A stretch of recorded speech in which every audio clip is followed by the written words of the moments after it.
बेटा last class तक हम लोगों ने कवर कर लिया था लाइट रिएक्शन को। आज की क्लास में हम लोग पढ़ने वाले हैं डार्क रिएक्शन। तो सबसे पहले हम लोग ये जानेंगे कि डार्क रिएक्शन क्या होता है। हम सबसे पहले ये जानेंगे कि डार्क रिएक्शन होता क्या है। डार्क रिएक्शन को बेटा हम बायोसिंथेटिक फेज भी कहते हैं फोटोसिंथेसिस का। It is biosynthetic phase of photosynthesis. यहां पे क्या किया जाता है इस डार्क रिएक्शन में, किया क्या जाएगा बेटा, जो लाइट रिएक्शन के प्रोडक्ट थे एटीपी और एनएडीपीएच, इनको इस्तेमाल किया जाएगा और यूज किया जाएगा कार्बन डाइऑक्साइड को फिक्स करने में ग्लूकोज के अंदर। तो ये जो प्रोसेस है जिसमें हम लोग क्या कर रहे हैं, लाइट रिएक्शन के जो बाई प्रोडक्ट हैं उनको इस्तेमाल कर रहे हैं कार्बन डाइऑक्साइड का फिक्सेशन करने में ग्लूकोज के अंदर। इसी प्रोसेस को हम डार्क रिएक्शन कहते हैं। ये डार्क रिएक्शन बेसिकली स्ट्रोमा में होता है। ये स्ट्रोमा में होता है क्लोरोप्लास्ट के अंदर। जिस तरीके से लाइट रिएक्शन थाइलेकॉइड मेम्ब्रेन में हो रहा था, इसी तरीके से डार्क रिएक्शन कहां पे होगा, स्ट्रोमा के अंदर होगा। और स्ट्रोमा के अंदर क्यों होगा, क्योंकि बेटा स्ट्रोमा में वो सारे एंजाइम्स प्रेजेंट होते हैं जो बेसिकली इस डार्क रिएक्शन को कर सकते हैं। तो यहां पे हम बात ये करेंगे कि डार्क रिएक्शन में हमें सबसे पहला प्रोसेस कौन सा पढ़ना है। तो हम यहां पे बात करने वाले हैं सबसे पहले बेटा C3 साइकिल की, या हम इसे केल्विन साइकिल भी कहते हैं। तो बहुत ध्यान से समझिएगा बेटा, इसे नाम जो दिया गया है C3 साइकिल या केल्विन साइकिल, उसका रीजन जान लीजिए। केल्विन साइकिल हम इसलिए कहेंगे इसे बेटा क्योंकि दो साइंटिस्ट थे जिनका नाम था मेल्विन केल्विन। उन्होंने इसे स्टडी किया था एल्गल फोटोसिंथेसिस के अंदर। इस पाथवे को पहली बार कहां पे स्टडी किया गया था, एल्गल फोटोसिंथेसिस के अंदर स्टडी किया गया था। और स्टडी करने के लिए कार्बन के 14th आइसोटोप का इस्तेमाल किया गया था, C14 का इस्तेमाल किया गया था। और इसे नाम जो दिया गया है C3 साइकिल, उसका रीजन ये जानिए कि जो C3 साइकिल होती है, C3 साइकिल इसको नाम इसलिए दिया गया है क्योंकि इस प्रोसेस में जो पहला स्टेबल कंपाउंड बनेगा वो हमारा 3 कार्बन का होता है, जिसे हम फॉस्फोग्लिसरिक एसिड कहेंगे।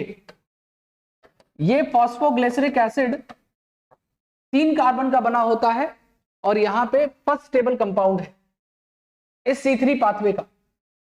तो इसी 3 कार्बन की वजह से इसे हमने C3 नाम दे दिया। अब अगली बात ध्यान से सुनिएगा,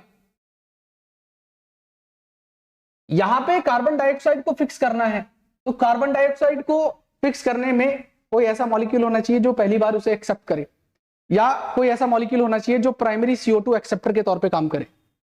तो यहां पे प्राइमरी CO2 एक्सेप्टर के तौर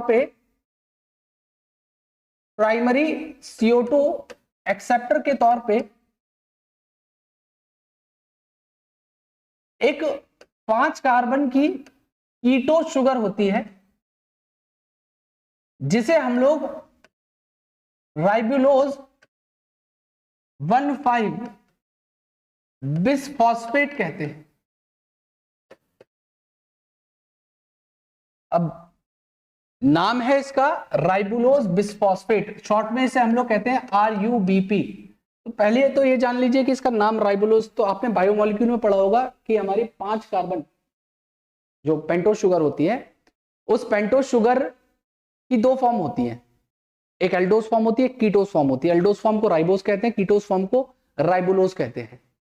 तो राइबोलोज एक कीटोज शुगर है जो 5 कार्बन की बनी होती है। और दूसरी बात यहां पे ये है बेटा, दूसरी बात यहां पे ये है कि इसमें 5 कार्बन है और इसके 5 कार्बन में से पहले और पांचवें कार्बन पे फॉस्फेट लगा होता है या फॉस्फोराइलेशन हो रखा होता है, इसीलिए कहते हैं राइबोलोज। राइबोलोज मतलब एक पेंटोज शुगर जो कीटोज फॉर्म में प्रेजेंट है, उसके पहले और पांचवी पोजीशन पे बिस मतलब 2 फॉस्फेट प्रेजेंट है, तो राइबोलोज बिसफॉस्फेट इसलिए नाम दे दिया गया है। अब ये जो राइबोलोज बिसफॉस्फेट तो प्राइमरी CO2 एक्सेप्टर हो गया। अब ये क्या करेगा, ये राइबोलोज बिसफॉस्फेट जो कि एक 5 कार्बन का कंपाउंड है, ये कार्बन डाइऑक्साइड के साथ में जुड़ता है जिसमें 1 कार्बन है और जुड़ के यहां पे 2 मॉलिक्यूल बनाता है जो कि 3 कार्बन के होते हैं, क्योंकि टोटल यहां पे 5 और 1 6, 5 और 1 6 कार्बन हो गए। तो 6 कार्बन को हम लोग 2-3-3 कार्बन के मॉलिक्यूल में तोड़ देंगे, तो यहाँ पे 2 मॉलिक्यूल बनेंगे 3-3 कार्बन के, जिन्हें हम लोग नाम देते हैं फॉस्फोग्लिसरिक एसिड, और इसीलिए इसको नाम दिया गया क्या, C3 पाथवे। लेकिन इस रिएक्शन को कैटेलाइज करने के लिए एक एंजाइम होता है जिसको हम लोग रुबिस्को कहते हैं। रुबिस्को कहते हैं। रुबिस्को एक एंजाइम है जो इस अर्थ पे सबसे ज्यादा अबंडेंट है। It is the most abundant enzyme on earth. ये अर्थ के ऊपर सबसे ज्यादा अबंडेंट एंजाइम है। अब ये जो रुबिस्को है इसकी फुल फॉर्म होती है बेटा, रुबिस्को जो एंजाइम है इसकी फुल फॉर्म होती है राइबोलोज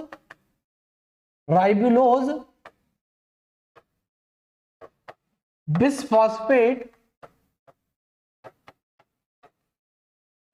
कार्बोक्सिलेज ऑक्सीजनेज। कार्बोक्सिलेज ऑक्सीजनेज, ये एंजाइम का पूरा नाम है। अब नाम से सजेस्ट हो रहा है कि इसके पास में कार्बोक्सिलेज एक्टिविटीज भी, ऑक्सीजनेज एक्टिविटीज भी है। मतलब कहने का ये है कि ये क्या करेगा, ये RUBP को जोड़ता है कार्बन डाइऑक्साइड के साथ, लेकिन ऐसा नहीं है कि हमेशा ही कार्बन डाइऑक्साइड के साथ जोड़ेगा। हालांकि इसकी एफिनिटी ज्यादा होती है कार्बन डाइऑक्साइड के लिए। कहने का मतलब मेरा ये है कि जब मैंने बताया कि रुबिस्को क्या कर रहा है, रुबिस्को इस रिएक्शन को कैटेलाइज कर रहा है और इससे बेटा बेसिकली क्या कर रहा है, 2-3 कार्बन के प्रोडक्ट बनवा दे रहा है। लेकिन ये ऐसा नहीं है कि हमेशा ऐसा ही करेगा। इस रुबिस्को के पास में 2 ऑप्शन है। अगर ऑक्सीजन और CO2 दोनों बराबर कंसंट्रेशन में होते हैं तो उस वक्त रुबिस्को की एक्टिविटी कार्बन डाइऑक्साइड के लिए ज्यादा होती है। जब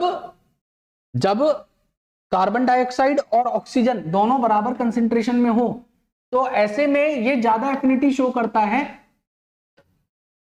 कार्बन डाइऑक्साइड के लिए, या आप कह सकते हो कि ये कार्बोक्सिलेज एक्टिविटी शो करेगा।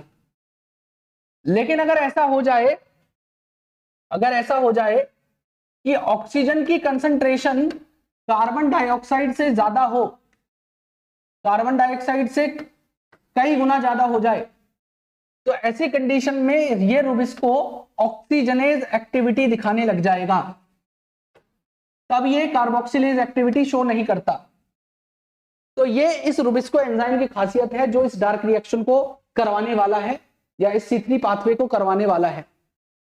तो बेटा यहां पे हम अगली बात ये कर लेते हैं कि जो ये C3 पाथवे होता है या ये जो केल्विन साइकिल है, ये जो C3 साइकिल है या C3 पाथवे है या जिसे मैं केल्विन साइकिल कह रहा हूं, इस केल्विन साइकिल के अंदर कितने स्टेप होते हैं? तो बेटा ये 3 स्टेप का प्रोसेस है, जिसमें सबसे पहला स्टेप होता है कार्बोक्सिलेशन, दूसरा स्टेप होता है यहां पे बेटा रिडक्शन, और तीसरा स्टेप होता है यहां पे रीजनरेशन।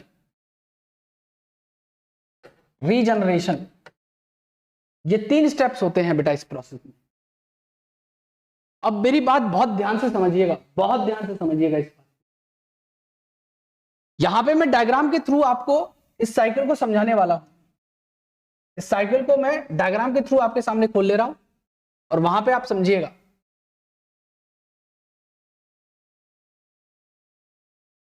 देखिए, ये रहा आपका C3 पाथवे, ये है आपका C3 पाथवे। इसमें सबसे पहला काम क्या होगा, जो यहां पे 5 कार्बन की कीटो शुगर थी, राइबोलोज बिसफॉस्फेट या राइबोलोज 1,5 बिसफॉस्फेट, इसके साथ में एक कार्बन डाइऑक्साइड जुड़ेगी। तो टोटल अगर 5 और एक कार्बन जुड़े तो टोटल 6 कार्बन हो जाएंगे। तो ये जो टोटल 6 कार्बन यहां पे बनेंगे, इस 6 कार्बन को 3 कार्बन के मॉलिक्यूल में ब्रेक डाउन कर दिया जाएगा।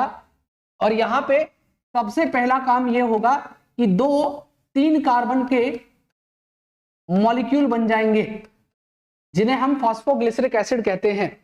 तो यहां पे जो पहला स्टेबल कंपाउंड बना है वो फॉस्फोग्लिसरिक एसिड बना है, जिसे हम 3PGA कहते हैं, जो कि 3 कार्बन का बना होता है। और दूसरा काम यहां पे क्या होगा, ये जो 3PGA के दो मॉलिक्यूल्स बने थे, इनको रिड्यूस किया जाएगा। रिड्यूस कैसे किया जाएगा बेटा, मैं कह रहा हूं कि 3 कार्बन है, 3 कार्बन के 2 मॉलिक्यूल है, टोटल 6 कार्बन है। तो इन 6 कार्बन में से एक कार्बन को अलग कर दिया जाएगा और 5 कार्बन को अलग कर दिया जाएगा। क्यों किया जाएगा अभी आपको समझ में आ जाएगा। तो यहां पे क्या किया जाएगा, यहां पे इन दोनों मॉलिक्यूल को रिड्यूस किया जाएगा। रिड्यूस करने के लिए एक मॉलिक्यूल को एक बार में 2 ATP और 2 NADPH का खर्च आएगा। यहां पे रिडक्शन करने में इन दोनों मॉलिक्यूल्स के लिए 2 ATP और 2 NADPH की यहां पे कंजप्शन होगी। और ATP से जो फॉस्फेट निकलेगा वो फॉस्फोराइलेशन में इस्तेमाल होगा। तो यहां पे हमारा क्या हो जाएगा, ADP बच जाएगा। और ये जो फॉस्फेट निकलता है वो फॉस्फोराइलेशन में इस्तेमाल कर लिया जाएगा और NADPH से NADP बन जाएगा। तो 2 ATP और 2 NADPH बन गए।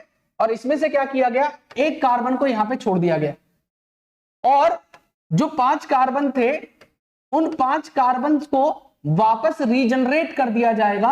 और रीजनरेट करके फिर से ये 5 कार्बन का RUBP बना दिया जाएगा, जिस स्टेप में एक ATP खर्च होगी, जिस स्टेप में एक ATP का खर्च होगा, या उस ATP से फॉस्फेट को निकाल के इसके फॉस्फोराइलेशन में इस्तेमाल कर लिया जाएगा। तो यहां पे हमारे पास में क्या होगा कि जब पहली साइकिल कंप्लीट होगी जिसमें एक कार्बन डाइऑक्साइड आया, तो टोटल हमारे पास में इस एक कार्बन डाइऑक्साइड एक साइकिल पूरी होने में टोटल बेटा 3 ATP, 2 ATP यहां और 1 ATP यहां और 2 NADPH को खर्च कर दिया जाएगा। 2 NADPH को खर्च कर दिया जाएगा। और फिर से क्या होगा, ये RUBP आएगा, फिर से कार्बन डाइऑक्साइड के बाइंड करेगा, फिर से 2 3PGA बनेंगे, फिर से रिडक्शन होगा, फिर से 2 ATP 2 NADPH खर्च होंगे, फिर से एक कार्बन को यहां पे छोड़ा जाएगा, फिर से 5 कार्बन वापस रीजनरेट हो जाएंगे। अच्छा, 5 कार्बन को रीजनरेट क्यों किया जा रहा है, क्योंकि बेटा इस साइकिल को हमें अनइंटरप्टली कंटिन्यू रखना है। क्योंकि ग्लूकोज सिंथेसिस करवानी है या फूड की सिंथेसिस करवानी है तो ये साइकिल लगातार चलती रहनी चाहिए।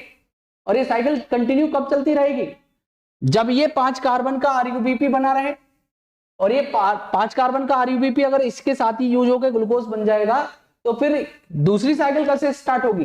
तो लगातार ये साइकिल होती रहे, इसलिए ये RUBP का होना जरूरी है। और इसी RUBP को वापस रीजनरेट कर लिया जाता है और ये एक कार्बन जो था, ये एक कार्बन यहां पे छोड़ दिया जाएगा और फिर 5 कार्बन वापस चले जाएंगे, फिर से कार्बन डाइऑक्साइड के साथ आएगा, फिर से एक कार्बन को यहां पे छोड़ा जाएगा और फिर से वापस 5 कार्बन रीजनरेट हो जाएंगे। इसी तरीके से जब ये साइकिल 6 बार हो जाएगी तो 6 कार्बन यहां पे इकट्ठे होंगे और 6 कार्बन में से ये जो 3 कार्बन है, ये 3 कार्बन मिलके बना लेंगे एक ट्राइओस फॉस्फेट। ये एक 3 कार्बन मिलके बना लेंगे ट्राइओस फॉस्फेट और ऊपर वाले मिलके एक और मॉलिक्यूल बना लेंगे ट्राइओस फॉस्फेट। और ये दोनों ट्राइओस फॉस्फेट क्या करेंगे बेटा, ये दोनों ट्राइओस फॉस्फेट जब एक साथ जुड़ेंगे तो ये 3 कार्बन का एक ट्राइओस फॉस्फेट था, नाम से पता चल रहा है ये 3 कार्बन का एक ट्राइओस फॉस्फेट था।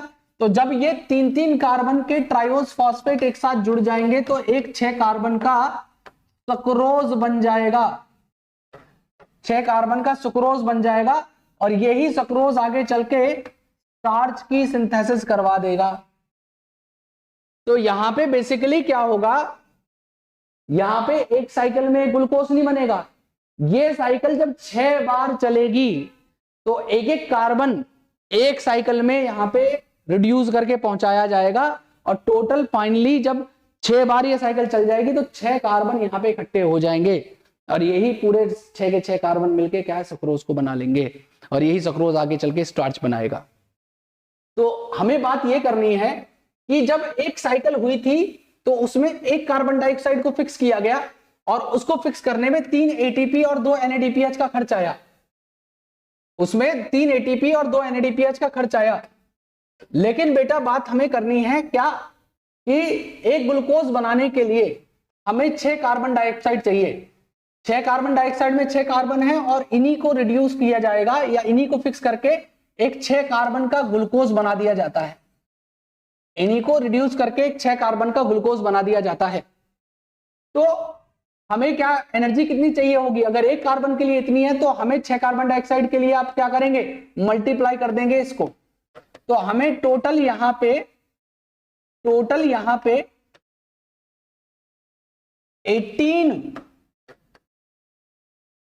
एटीपी और 12 NADPH की रिक्वायरमेंट होगी और इस तरीके से आपकी केल्विन साइकिल कंप्लीट हो जाएगी, जिसमें 3 स्टेप हैं, बहुत इजी है, कार्बोक्सिलेशन, रिडक्शन और रीजनरेशन। पहला स्टेप है कार्बोक्सिलेशन जिसमें कार्बन डाइऑक्साइड को RBP के साथ जोड़ा गया और 2 मॉलिक्यूल बनाए गए 3 PGA के। दूसरा स्टेप था रिडक्शन जिसमें 2 ATP 2 NADPH को रिड्यूस किया गया, मतलब खर्च किया गया रिड्यूस करने में और वहां पे एक कार्बन को रिड्यूस करके 5 कार्बन को वापस। तीसरा स्टेप रीजनरेशन कर दिया गया जिसमें रीजनरेशन में 1 ATP का इस्तेमाल फिर से कर लिया गया बेटा, 1 ATP का इस्तेमाल फिर से कर लिया गया। तो ये